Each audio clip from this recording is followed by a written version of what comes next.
Welcome to काबली parts USA YouTube channel. नाज़रीन, जैसा कि आप देख सकते हैं ये कमर्शियल हीनो 500 का इंजन है।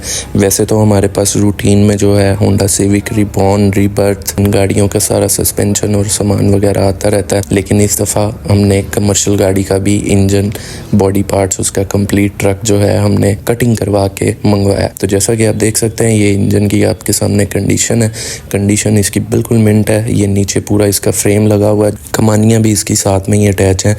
और अगर इसकी मैं माइलेज की बात करूं तो इसकी माइलेज थी 1,30,000 और इंशाल्लाह आज ये जो भी इंजन और ट्रक पूरा खरीदेगा बड़ी मुनासिब और वारे की डील होगी उस बंदे के लिए। तो अगर आप चाहते हैं मैं ऐसी वीडियोस अपलोड करता रहूं तो मेरे चैनल को ज़रूर सब्सक्राइब करें। Thank you.